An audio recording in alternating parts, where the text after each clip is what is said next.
Y ahora le damos sí la bienvenida para el siguiente tramo de nuestro programa al candidato a presidente por Unidad Popular, Gonzalo Abella. Muchas gracias por estar aquí con Muchas nosotros. gracias a ustedes, Victoria.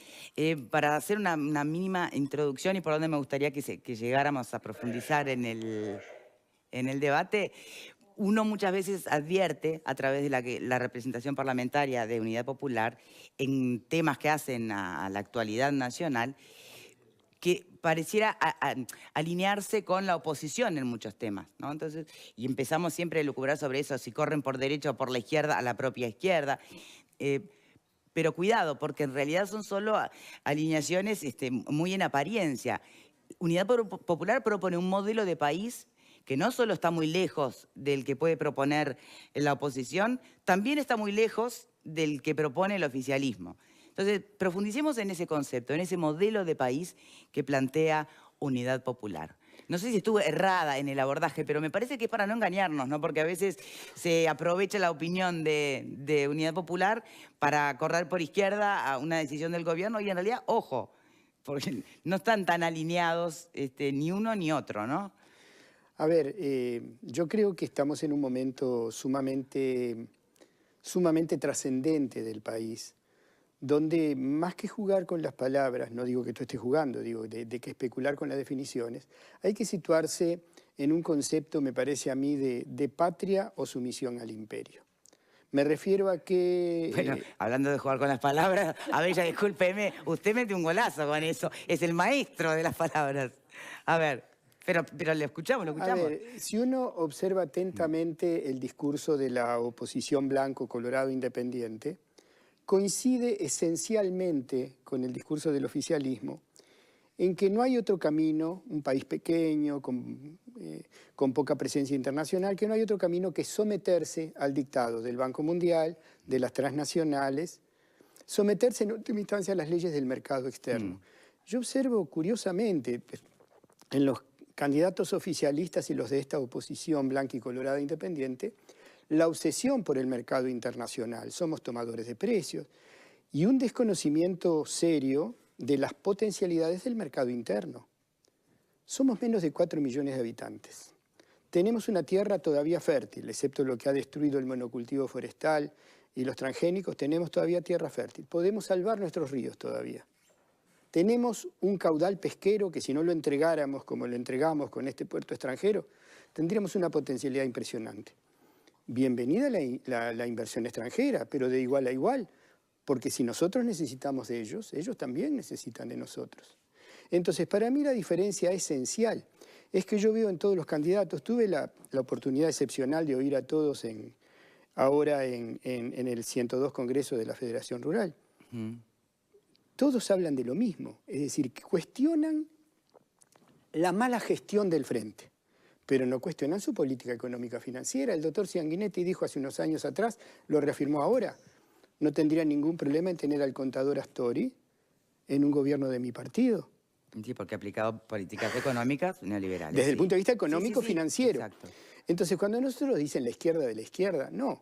Nosotros tenemos ideas de izquierda, pero desgraciadamente somos hermanos de la base frente amplista, como yo me puedo sentir hermano de un sarabista o de un vallista auténtico tradicional, pero no tenemos nada que ver con una cúpula blindada del actual Frente Amplio que ha desviado totalmente a Harvard, al Banco Mundial, y que termina con este ignominioso convenio del tren de la muerte, firmando cosas que la patria nunca debió firmar. Bien, hasta aquí me gustaría entonces, a partir de cómo nuestro invitado plantea la posición de Unidad Popular ante el modelo de país que queremos, reflexiones, preguntas o comentarios. Se desprende, Abella, que usted está más cerca de un militante frente amplista que de la cúpula del Frente Amplio. Eso es lo que se desprende de sus palabras. Los militantes frente amplistas son nuestros hermanos. Aquella gente que se sienta zarabista y por lo tanto piensa en el pobrerío rural, es mi hermano. Aquel que sienta del viejo valle, por ejemplo, aquella cosa que ningún candidato colorado lo dice ahora, de manejar tipos de cambio diferenciados, un dólar más barato para la importación de productos esenciales y un dólar mucho más alto para quien quiera importar un auto último modelo, aquella posición vallista, yo me siento mucho más hermanada con ella que lo que he oído a extraordinarios candidatos muy capacitados que tiene el Partido Colorado en este momento, el viejo vallismo ni lo tocan. O sea, yo sé dónde están mis hermanos. El soldado humilde es mi soldado, no la alta oficialidad. El productor rural asfixiado a deudas es mi hermano, yo lo siento así, no la asociación rural. Es decir, yo pienso que vamos a precisar.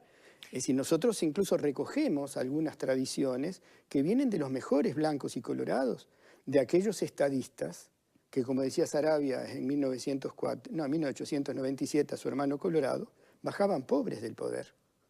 Esos son nuestros hermanos porque tuvieron sueños de país, sueños de patria. Hoy pensamos que hay una cierta resignación, somos chicos, es lo que hay, y todo el espectro opositor más el partido oficialista nos trata de convencer. Los discursos oficialistas son bien interesantes, que nos vamos a pensar en la tecnología porque lo que es soberanía quedó para atrás. Bien, ¿alguien más? Sí, resignación o también una realidad que nos hace dependientes, ¿no? Porque si uno lee el programa de gobierno de Unidad Popular, creo que es el único que habla de expropiar, por ejemplo, de especificar la economía, ¿no? Usted mencionaba expropiar grandes extensiones, más de grandes extensiones de 2.000 hectáreas o algo así decía. Y entonces, Salario realmente, mínimo nacional, 40.000 pesos. realmente esas medidas que tienen que ver con el capital, sobre todo, ¿cuál es la independencia que tiene un país como el nuestro para poder hablar de ellas y aplicarlas realmente, ¿no? Digo, ¿Qué Si país se llega al gobierno, por capitalista, ejemplo. sí, yo entiendo eso, ¿qué país capitalista desarrollado tiene latifundios? Vamos a pensar un país, además, que es modelo para muchos de nuestros precandidatos, Chile. ¿Podrías en Chile, un extranjero, podría comprar tierras para producción agrícola? Por supuesto que no. Entonces estamos hablando de cosas que existen. El salvataje de los bancos que se hizo en el 2002, Partido Colorado con la aprobación del contador Astori. Islandia dejó que los bancos colapsaran, país capitalista, y no pasó absolutamente nada. Enfrentó a Inglaterra, Islandia, por sus recursos pesqueros, flota militar contra flota militar. La correlación de fuerzas militar parece que era bastante evidente a favor de Inglaterra. No pasó absolutamente nada. Es decir, nosotros estamos hablando de cosas que son factibles, pero además somos muy prudentes. Si ustedes prestan atención a nuestro diputado, al único diputado que tenemos y su equipo, Eduardo Rubio. no planteó un proyecto de ley para expropiar por encima de 2.000, que está en el programa, por 2.000 hectáreas índice CONIAT. Planteó cosas mucho más sencillas, salvataje del Hospital de Clínicas, investigación del FONASA, tratar de un plan nacional de viviendas, que no es nuestro proyecto general, es lo que realistamente entendemos que puede mitigar los peores impactos de lo que nuestra gente está viviendo. Somos muy prudentes y por más que planteamos objetivos a largo plazo, que en última instancia son artiguistas, es decir, al mismo tiempo tratamos de ver en cada momento lo que se puede hacer y en qué se puede colaborar. ¿Prudencia u utopía, Graciano?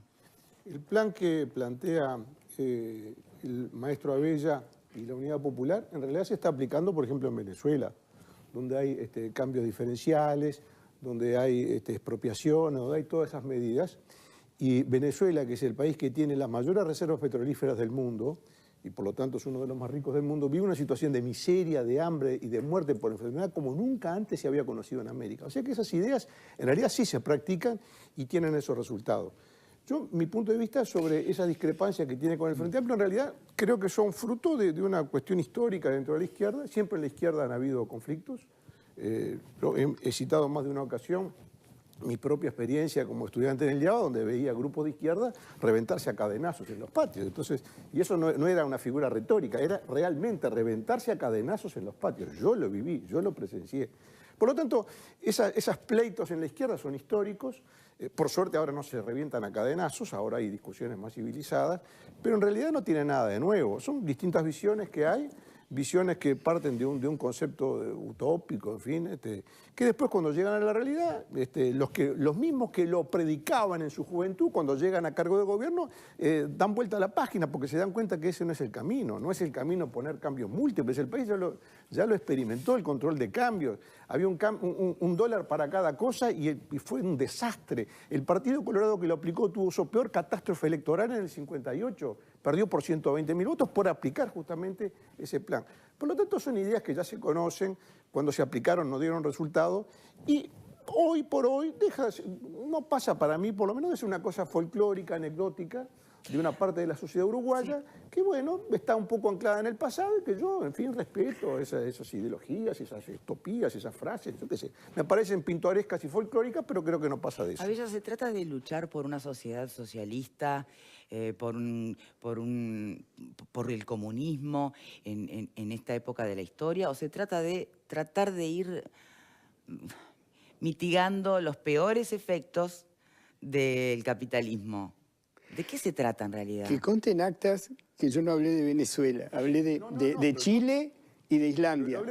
Y hablé de los países desarrollados como Alemania que no tienen latifundio. Esos fueron los ejemplos que yo... Venezuela vale la pena analizarlo aparte. Sí, pero pero vamos aparte, a hablar si me de eso. permite, porque justamente creo que la pregunta también tiene que ver con ese trasfondo. Estamos Perfecto. hablando de un país, deme un ejemplo hoy de país que no requiera totalitarismo o autoritarismo para lograrlo, donde los derechos individuales se respeten y se pueda llegar a la utopía del socialismo real. Por eso yo elegí a Chile como país que no permite la extranjerización de la tierra, que nosotros sí pertenecemos, no solo permitimos, sino que la oposición de eso no habla.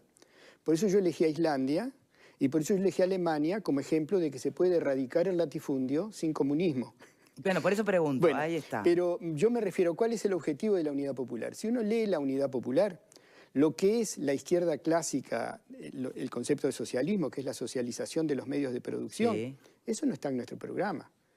Lo que no significa que muchos de nosotros estemos convencidos de que la socialización de los medios de producción, a largo plazo, enfrentar el lucro de las grandes empresas, pueda ser la salvación del planeta. Pero no está planteado así.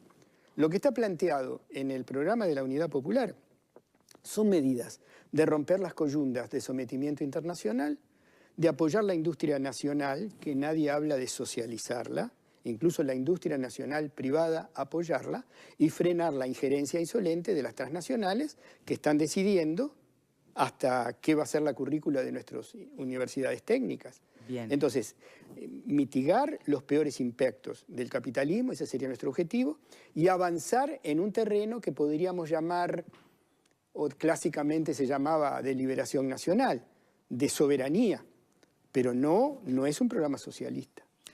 Alfredo. Sí, yo creo que Abella y Unidad Popular hablan de hermanos, etcétera, pero se refieren a Martín Fierro, ¿no? Aquello de los hermanos sean unidos, me parece que no corre, porque Unidad Popular no solo se va del Frente Amplio, sino que también crea, junto con otra gente, una centralita, un intento de central sindical fuera del PIT-CNT. Es decir, que los dos procesos costaron mucho esfuerzo y mucho sacrificio de muchas generaciones anteriores a nosotros, ¿tá? Para construir. Y hoy yo creo que son una izquierda testimonial. Queda muy bien decir, nosotros queremos esto.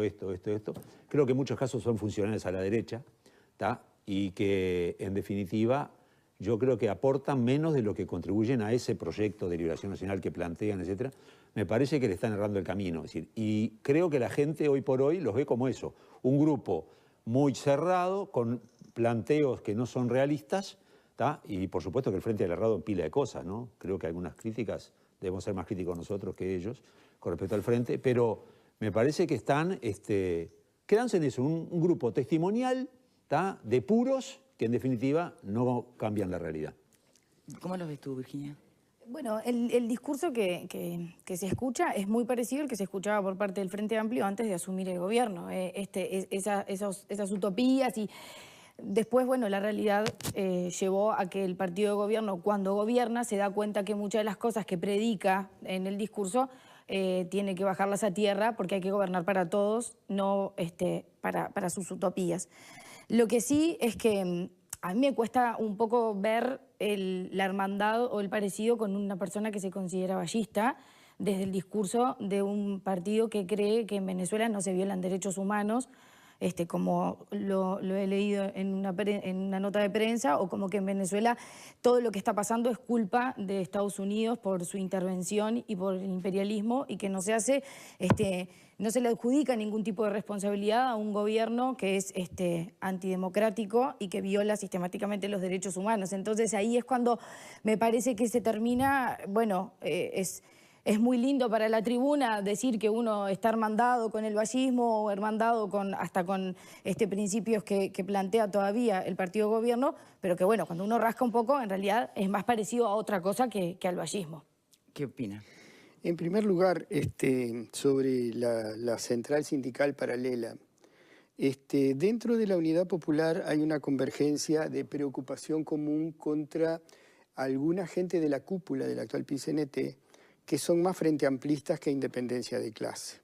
O sea, hay una connivencia que ha operado además como bombero de muchas luchas, haciéndole favores al gobierno, de parte de la cúpula, yo no estoy hablando del PCNT. Pero dentro de la Unidad Popular, que tiene una gran diversidad, hay gente que está muy metida dentro del PCNT, peleando desde adentro por rectificar el rumbo.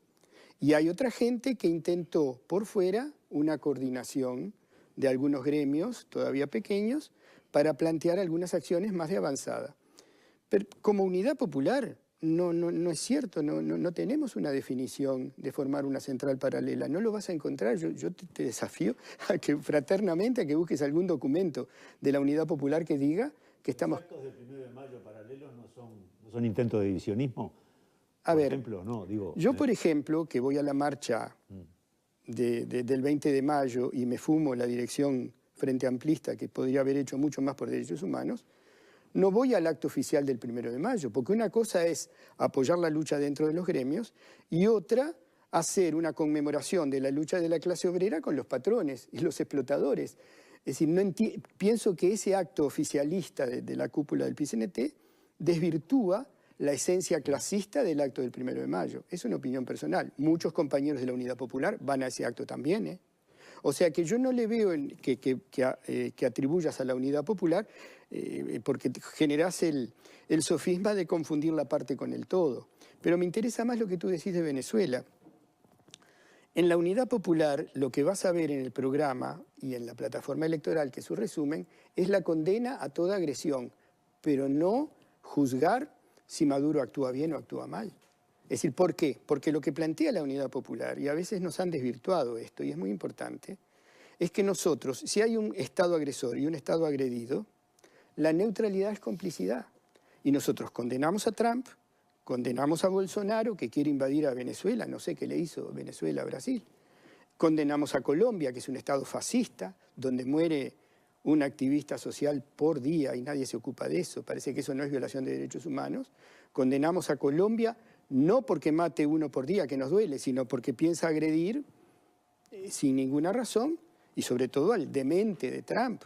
Condenamos eso y decimos que Venezuela tiene derecho a decidir por sí mismo. Lo mismo que si nos preguntan de Cuba.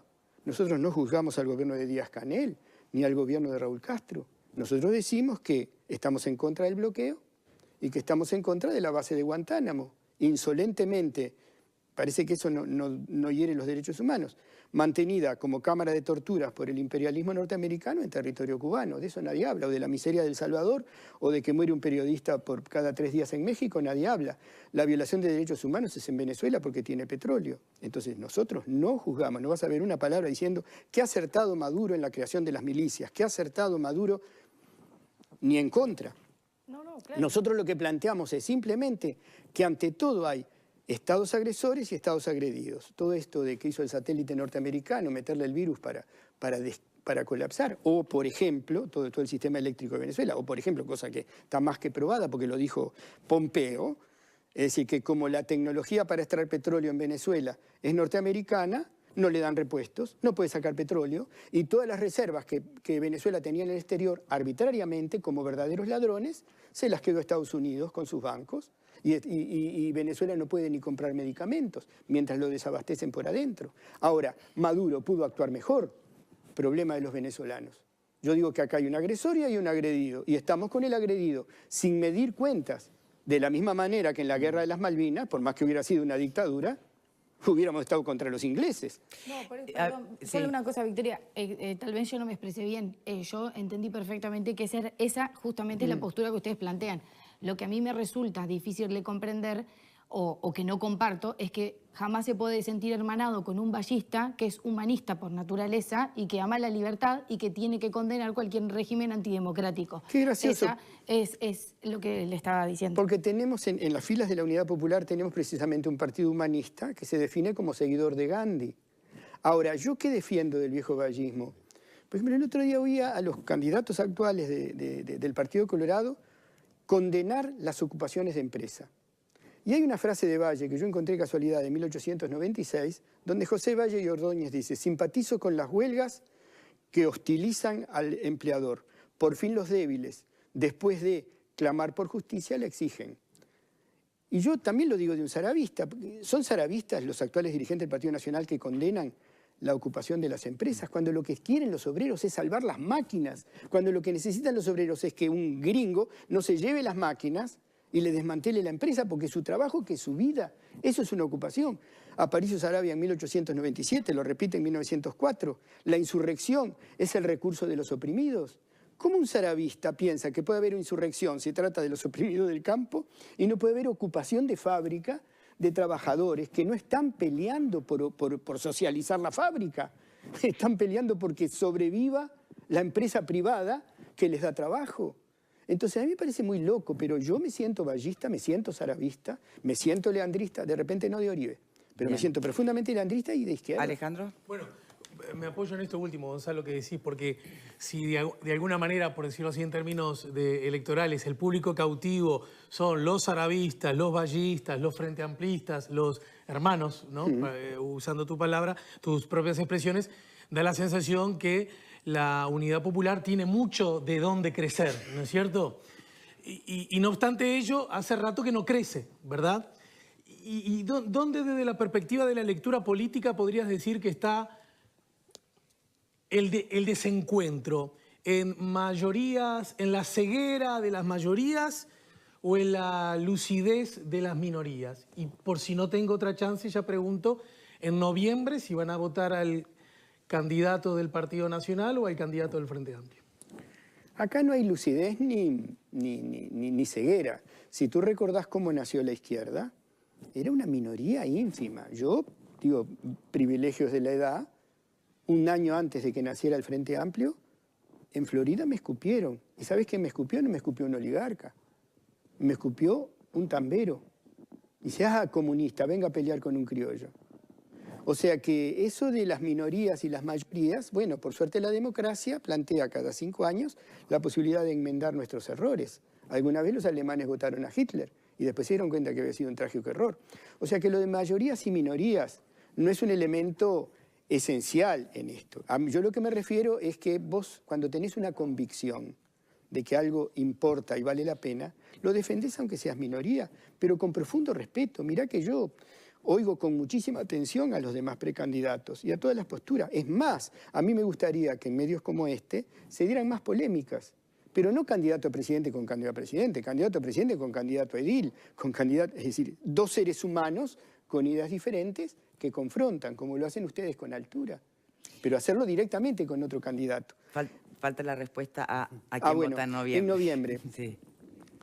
El problema es que a veces nos olvidamos que la Unidad Popular es un conglomerado, lo mismo que tiene distintas posiciones en relación a la cúpula sindical, cómo enfrentarla. Todos coincidimos que la cúpula actual del FICNT no es la que desearíamos, pero en cómo combatirla, cómo enfrentarla en el plano de las ideas, en la trinchera de las ideas, tenemos distintas posiciones en la Unidad Popular. A la Unidad Popular nos une solo dos cosas, con una gran diversidad ideológica: un programa y una ética. Eso es lo único que nos une. Por lo tanto, el programa es a nosotros lo que la Constitución es a la ciudadanía. Nadie me puede prohibir a mí que yo pinte mi casa de rosado o de violeta por una razón de reivindicación de género. Nadie me lo puede prohibir, porque no está prohibido en la Constitución. De la misma manera, lo que haga cada cual en noviembre, votantes de la Unidad Popular, es lo que cada uno decida. En mi caso particular, si tú decís mi caso particular, yo voy a votar en blanco. Y por una razón muy clara de la transparencia. Cuando una persona elige postularse para un cargo público, tiene que ser muy transparente. Cualquier cosa que yo dijera en la segunda vuelta voto a fulano, cabe la susceptibilidad a marca los votos en la primera vuelta, arrima votos en la segunda y después tiene un carguito. Cuando digo, yo no digo que sean iguales blancos y frente amplistas, pero si el programa económico-financiero de blancos y frente amplistas es el mismo, si el piloto automático está puesto en relación al Banco Mundial, en relación a Bosnia, a UPM, perdón, en relación a todo eso, yo me abro. Ahora, a ver, ya volviendo a ese, al plan económico, ¿no? Leyendo su programa, el programa de Unidad Popular, hoy mencionamos, creo que al pasar, la propuesta de un salario mínimo de 40.000 pesos, eliminar algunos impuestos, IAS, FONASA, bueno, reflotar o rescatar empresas, y aparece la intención también de volver a darle vida a Pluna. Entonces, ¿cómo se sostiene ese proyecto? ¿Con qué recursos? ¿Con un mercado de menos de 4 millones? Eso es lo que no se termina de entender, porque podría sonar tan demagógico como los 100.000 puestos de trabajo que propone un Sartori. Bueno, si tú lees nuestro... Perdón, y me hace acordar a aquella frase de que el socialismo solo funciona cuando hay plata para financiarlo. Ajena siempre, ¿no? Entonces, por eso la pregunta. Socialismo siempre requiere plata ajena. ¿De dónde? No, que digamos que funcionan en tanto hay plata para repartir, en tanto hay riqueza. Bueno, pero la riqueza se genera. Entonces... Eso le pasó al segundo vallismo. En los años de vacas gordas de la Guerra de Corea, funcionó muy bien los distintos tipos de cambio. Cuando vino la dura, porque Estados Unidos con el dumping y todo eso que hizo, entonces el vallismo tuvo que optar entre radicalizar su programa o reprimir. Y terminó dando palos a los estudiantes cuando la ley orgánica. No, pero volvamos al presidente Bella, si claro, aprovechamos el tiempo. Pero el problema de dónde saca recursos, si tú lees nuestro programa y nuestra plataforma electoral, tú vas a ver que claramente se empieza por la parte más árida. ¿De dónde se sacan los recursos?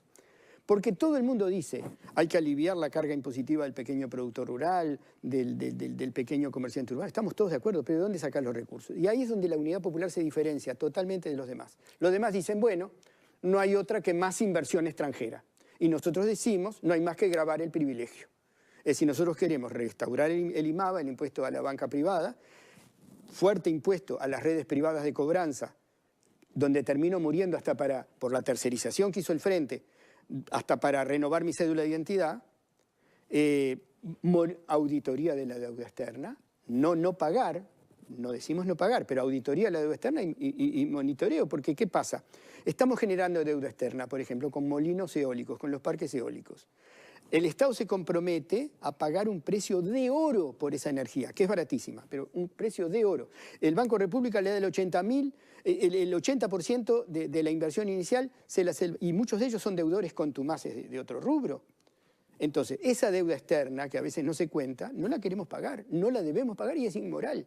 Lo mismo el infame contrato que se ha hecho con UPM1 para pagarle también a precio de oro la energía que produce. ¿Cómo vamos a quedarnos parados en el mapa mundial como país que determina que hay alguna parte de la deuda externa que entiende que no va a pagar? Cuando, digo, eso para el acreedor no es el mismo razonamiento. Vos sabés que a veces somos más realistas que el rey. Si nosotros dijéramos en este momento no pagar la deuda externa, eso es el default. Pero si nosotros decimos auditoría de la deuda externa, lo han hecho otros países, pero no solo lo han hecho otros países. Hay disposiciones de Naciones Unidas sobre lo que se llaman países en desarrollo, ahora se llama países subdesarrollados, pero que entran en un camino de activación, donde se entiende que los estados, a diferencia de las empresas privadas, los estados tienen prioridad para atender los problemas internos. Y entonces, sobre todo problemas de hambre, pero en este caso sería de desempleo, de todo el desastre ambiental que estamos sufriendo por culpa de los gobiernos. Entonces, hay elementos de emergencia que nos podrían dar un argumento muy sólido a los efectos de explicar por qué nosotros vamos a pagar la deuda, pero en la medida que la entendamos como legítima y no la deuda ilegítima que hasta ahora se estaba pagando servilmente. Podemos volver al origen de los recursos. Después, por supuesto, nuestros panelistas pueden opinar sobre todo, pero porque no se terminó esa parte y bueno, me parece que es importante. En su programa usted dice que está claro de dónde salen los recursos. Yo lo leí, no me quedó claro, por eso lo pregunto. A ver, vamos a recordar una cosa, que nosotros trabajamos como en una pista de 2 velocidades. Si tú ves el comportamiento de nuestro diputado, fue identificando aquellas grietas de la injusticia donde se podía meter un proyecto de sentido común. Pero a largo plazo el problema es que con deuda externa es imposible desarrollarse, es como con el latifundio, es imposible desarrollar un país. Por una sencilla razón, nosotros estamos pagando 3.500 millones de dólares anuales de deuda externa. Y estamos generando una nueva deuda mucho más brutal, una calecita hacia adelante. Entonces, el tema de la deuda externa no es lo que tengamos que pagar en el año 50, es lo que estamos pagando todos los años. Entonces, una moratoria y un examen de esa deuda podría bajarla, no digo a la mitad, pero por lo menos a 2/3. Y es mucha plata. Entonces, acá, el impuesto, por ejemplo, un impuesto a las empresas que con sus camiones de troncos nos destrozan la caminería rural. ¿Sabe lo que significaría eso para los pequeños productores que tienen que sumar a sus costos el flete por caminería destrozada? Un impuesto fortísimo a los que contaminan desde el aire con contaminantes químicos, que nos han hecho perder el mercado apícola europeo, es decir, por la irresponsabilidad de la Dinama, por la irresponsabilidad del gobierno, porque acá todo es viva la pepa y viva las empresas extranjeras. Es decir, tendríamos muchos recursos ahí, porque hay mucha plata. La Asociación Rural se queja de la poca rentabilidad. Entonces, ¿cómo explican que el precio de la tierra se disparó bajo el gobierno del Frente Amplio? La rentabilidad es para los que están acosados por abajo, pero que no se vistan con plumas ajenas. Los grandes latifundistas ganaron mucho. A ver qué opinión merece estas reflexiones de nuestros invitados. Por aquí, Graciano. ¿Sobre qué aspecto? Porque habló de tantas cosas. Sobre todo de este último, ¿no? Porque de visualizar, claro, de dónde saldrían los recursos para poder darnos el lujo de ser un país que puede, por ejemplo, llegar a esa maravilla de un salario mínimo de 40.000 pesos, Ese es otro que tema. puede darse el lujo de ponerle a la inversión extranjera las condiciones que realmente tengamos ganas y no las que nos vayan quedando como opción, ser capaces de gravar el capital cuando sabemos que el capital se va a ir. Digo, ¿cómo se arma este equilibrio? Es imposible. Y por eso, digamos, esta expresión queda como decía un poco Alfredo, creo que todos coincidimos de alguna manera, queda como el reflejo testimonial de una visión que tuvo la izquierda que ya fue superada por los hechos. Cuando Abella habla de la deuda externa, por ejemplo, que por supuesto que me retrotrae 40 años en mi vida, y yo siempre que vine a Abella yo le agradezco, porque cada vez que hace un discurso de ese tipo, a mí, sinceramente, y se lo digo de corazón, me provoca hasta ternura, porque me hace volver a mis 20 años. Y se lo digo de verdad, sin ninguna ironía. Mire que soy sincero al decírselo. Pero eso ya fue superado. ¿Por qué? Porque en realidad, para mí por lo menos, el verdadero enfoque tiene que ser ¿por qué el Uruguay se endeuda? Porque en realidad hacer la auditoría de la deuda externa, que ya se practicó incluso en otros países quisieron hacerlo, cuando se llega a esa auditoría, dejando de lado algún vivo que se agarró la plata y se la llevó para la casa, pero digamos, vamos a decir que esos son minoritarios y Uruguay no tiene tradición de eso, pero la mayor parte o el 100% de los rubros que componen esa deuda externa son rubros legítimos. O sea, son rubros que implican conseguir dinero para cubrir el déficit fiscal o para invertir en determinada obra pública o lo que fuere. Por lo tanto, esa auditoría no le va a arrojar ningún dólar de ahorro si lo hace profesionalmente. Por lo tanto, me parece que es alentar una expectativa que no tiene asidero. Y yo creo que eso es alentar una expectativa que yo estoy seguro y yo qué sé, me da un poco de pena, porque a mí me gustaría que la Unidad Popular siguiera presente en el Parlamento como expresión de ese Uruguay nostálgico que hay. Pero en realidad no hay espacio para eso. En Uruguay yo creo que hay un espacio para un discurso ecologista, hay un espacio para un discurso que tiene que ver con las minorías, hay mucho espacio político. Ahora, un espacio para decir que no hay que pagar la deuda externa, un espacio para decir que no, tal cosa, me parece que eso sinceramente ya no hay lugar y yo creo, le digo la verdad, me parece que corre el riesgo de perder la banca que tiene en el Parlamento. Se lo digo sinceramente y me daría mucha lástima. No estoy de acuerdo con eso. Creo que una cosa es un programa de gobierno que yo considero, sí, muy ambicioso. Y otra cosa es una participación en el Parlamento que sea como una especie de voz de la conciencia que me parece muy importante. Porque yo escucho ahora... Que alguien recuerde las utopías, ¿no? Para que el umbral no sea tan lejano. Que alguien recuerde las utopías y que alguien te diga, bueno, a ver, el camino que estamos llevando tiene riesgos. Yo escucho ahora voces críticas que estamos en campaña electoral, la del propio Astori. Lo escucho a Vergara diciendo que se negoció mal el contrato de UPM, que Uruguay no pidió nada y que sí se va a endeudar, va a seguir consiguiendo deuda por un contrato que da todo y no pide nada. lo escucho dentro de la propia izquierda. Lo escucho a Andrade diciendo que la izquierda se ha apartado, que el Frente Amplio se ha apartado de la batalla cultural de la izquierda. Entonces, no le endilguemos a Abella ser un loco, un demente que viene acá a decir cosas y que se quedó en el tiempo. El propio Frente Amplio y figuras reconocidas dentro del Frente Amplio están haciendo una autocrítica en ese sentido. Pero él no dice lo que estás diciendo tú. Me parece que dentro del Parlamento... Alinearse en contra de UPM es muy sencillo a esta altura de los acontecimientos pero también, no es tan sencillo presentar un plan de vivienda, por ejemplo, y sí lo hicieron. Y el Frente Amplio se apartó de ese derecho fundamental. Bien. Y en vez de contraer deuda para construir vivienda, estábamos consiguiendo deuda para el tren de UPM. Entonces, a mí me parece que hay voces que yo puedo compartir o no compartir lo que plantean de fondo, pero hay voces que son necesarias. Bien, quedan los últimos minutos de este bloque y me gustaría que fueran para nuestro invitado. Por acá, Graciano planteaba, hace referencia a la banca en el Parlamento. A mí me gustaría preguntarle, desde esa perspectiva, ¿qué desearía? ¿Cuál sería el objetivo con miras a ese Parlamento de la próxima administración por parte de UPM? Quizá Graciano recuerda... Perdón, por parte de Unidad Popular. UPM.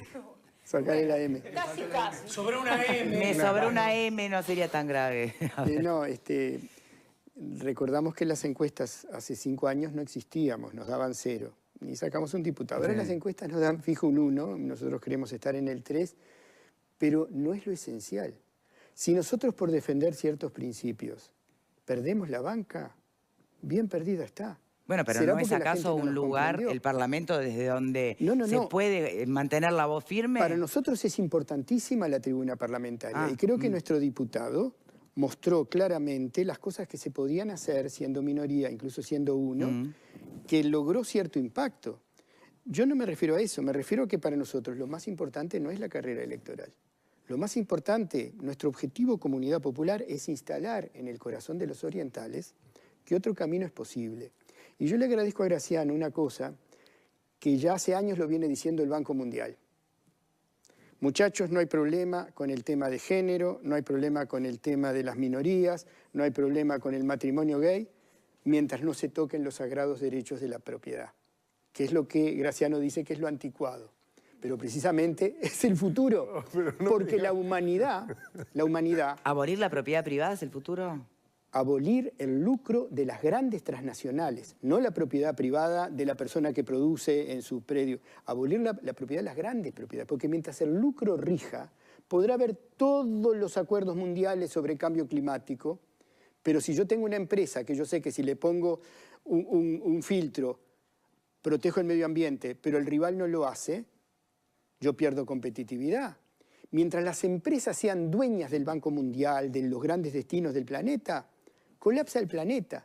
Solo una posición con más inserción de los estados, con más cuidado de los pueblos, con más supervisión de los pueblos, puede salvar el planeta. Y tenemos solo este año, todo este siglo para eso. Entonces, yo creo que el tema de la deuda externa está inscrito en un tema mucho mayor. Si es posible todavía ser soberano. Y lo que dice Graciano es verdad. Todos los demás partidos, excepto la Unidad Popular, coinciden en que no se puede. Lo que hace la diferencia de la Unidad Popular es estar convencido de que un camino patriótico, un camino artiguista, sigue vigente, es el futuro y que además es el único futuro posible. Bien, puntos de vista. Abella, muchísimas gracias por habernos acompañado.